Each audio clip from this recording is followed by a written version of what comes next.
auditeurs et auditrices, je vous salue dans le Seigneur.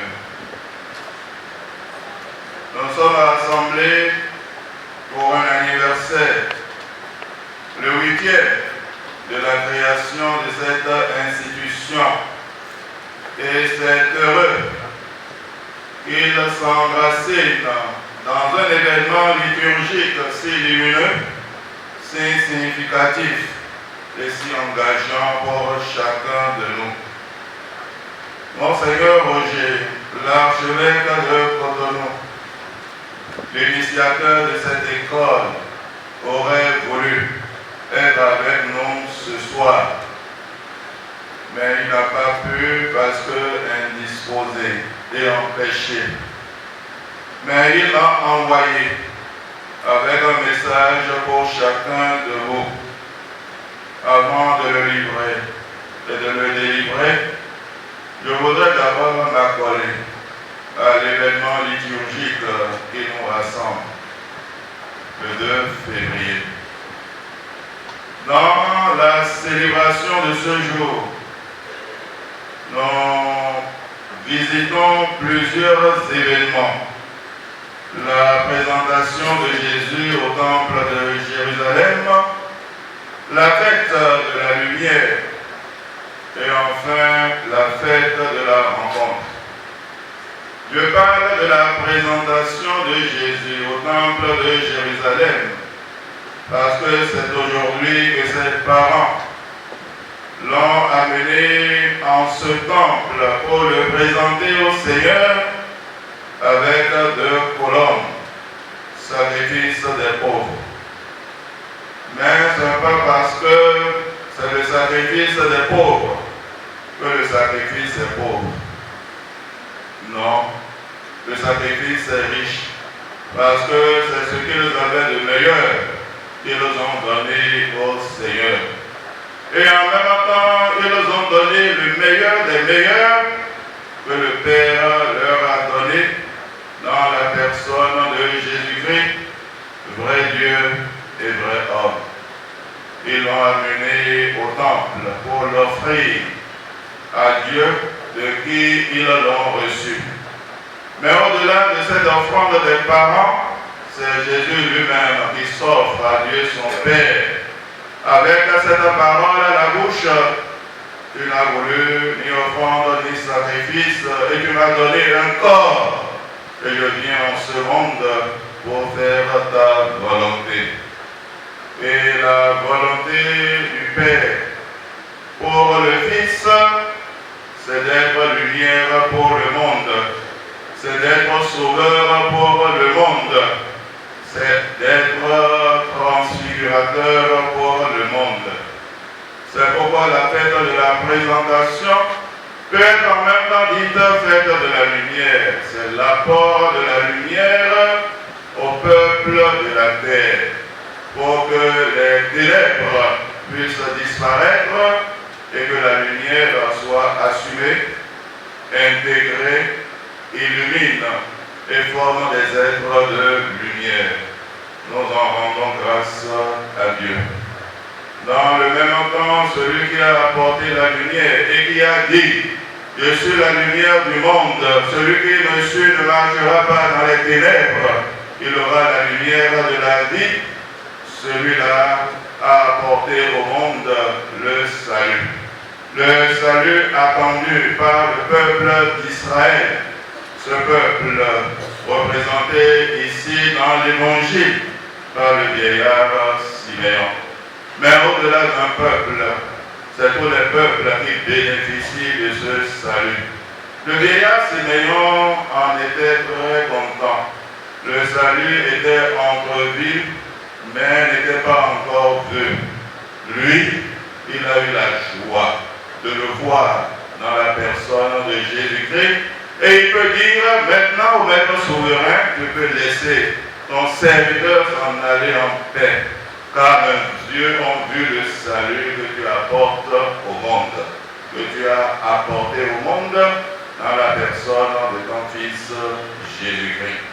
Il est allé à la rencontre de ce salut dans la personne du Christ, il en était content. Et à sa suite, nous sommes invités ce soir à entrer dans la même dynamique. Aller rencontrer le Christ. Au fait, c'est l'invitation que nous avons reçue depuis notre baptême.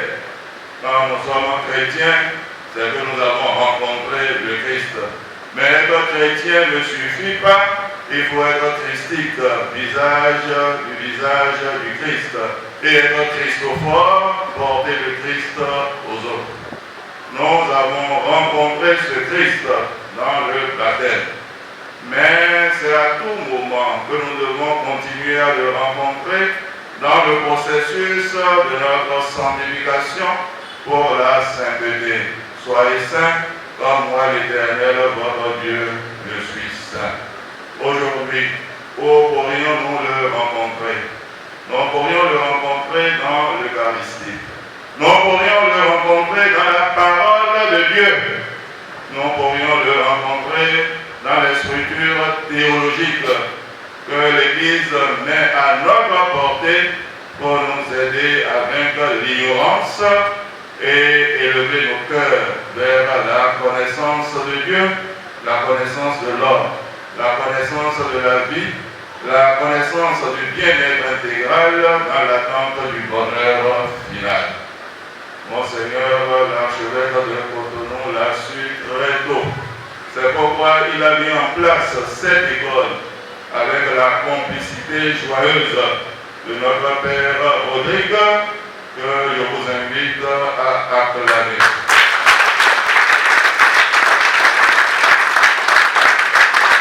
Au commencement, avec une intentionnalité, une finalité.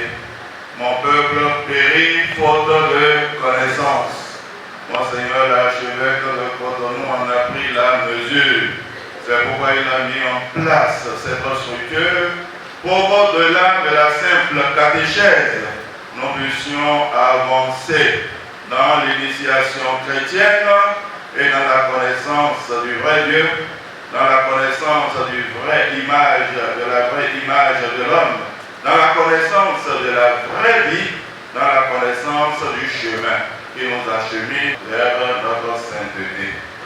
Monseigneur l'a confié au Père Rodrigue, qui s'est accommodé à des formateurs qui l'ont aidé, et vous avez bien fait de pouvoir fouler de vos pieds cette structure que vous avez aussi portée au cœur en saluant le Père Rodrigue et les formateurs.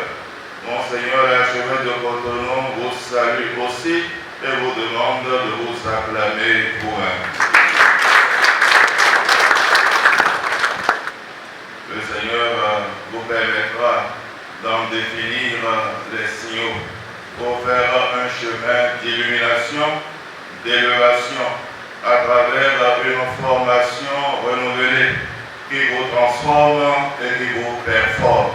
Il en sera ainsi parce que vous l'aurez voulu.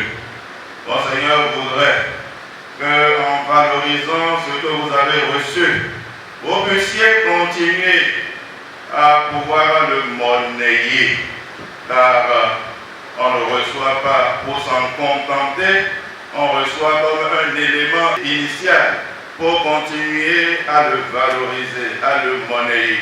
Et une fois que vous l'avez monnayé, vous en êtes pétri, vous en êtes alors les témoins. Vous devenez lumière parce que vous avez reçu la lumière.